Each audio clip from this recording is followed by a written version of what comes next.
Hey guys, welcome back. ഇന്നൊരു evening വ്ളോഗാണ് കേട്ടോ. അപ്പോൾ നമ്മളിന്ന് എങ്ങോട്ടാണ് പോകണമെന്നറിയോ? കുട്ടികൾ കുറച്ച് ദിവസമായിട്ട് പാർക്കിൽ പോകണമെന്ന് പറയുന്നു. അപ്പോൾ നമ്മൾ പാർക്കിൽ പോവാണ്. അവിടെ എത്തിയതും ഓടി കയറി ഊഞ്ഞാലിലേക്ക്, പിന്നെ അങ്ങനെ ഓരോന്നിലേക്ക് മാറി മാറി കയറിയിരുന്നു. പിന്നെ കുറച്ച് നമ്മൾ അധികം വീഡിയോസും ഫോട്ടോസൊക്കെ എടുത്തു. ഇതൊക്കെയാണ് അടിപൊളിയായില്ലേ ഗൈസ്? അപ്പോൾ ഇഷ്ടമായെങ്കിൽ ലൈക്ക് ചെയ്യുക, സപ്പോർട്ട് ചെയ്യുക. പിന്നെ അതിൻ്റെ ഇടയിൽ കൂടെ സെക്യൂരിറ്റി ഇല്ലാത്ത ടൈമിൽ നൈസിൽ ഞാനും ഊഞ്ഞാലാടി. ഉണ്ടെങ്കിൽ സമ്മതിക്കില്ല, അതുകൊണ്ടാണ്. പിന്നെ ഇതൊക്കെയാണ് നമ്മുടെ പാർക്ക്. പിന്നെ കുറച്ച് നേരം നമ്മളവിടെ ഇരുന്നു, ഐസ്ക്രീം കഴിച്ചു. ജലദോഷമാണ്, എന്നിട്ടാണ് അവരിങ്ങനെ ഐസ്ക്രീം കഴിക്കുന്നത്. വീട്ടിലിറങ്ങി എന്നെ കൊല്ലും. എനിക്ക് പിന്നെ പണ്ടേ ഐസ്ക്രീം ഇഷ്ടമല്ലാത്തതുകൊണ്ട് ഞാനും കഴിച്ചു വന്ന്. പിന്നെ അവനും അത്യാവശ്യം ചില്ല് ചെയ്തു എൻജോയ് ചെയ്തിരിക്കുകയായിരുന്നു കേട്ടോ. പിന്നെ നമ്മൾ മണലാരണ്യത്തിലേക്ക് അങ്ങോട്ട് ഇറങ്ങി. ആ പോകുന്നതാണ് ചെന്നൈ മംഗലാപുരം എക്സ്പ്രസ്.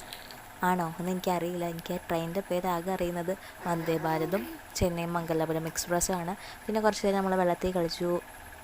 ലാസ്റ്റ് മണ്ണിലൊരു കുഴിയൊക്കെ ഉണ്ടാക്കി നമ്മൾ തിരിച്ചു പോവുകയാണ്.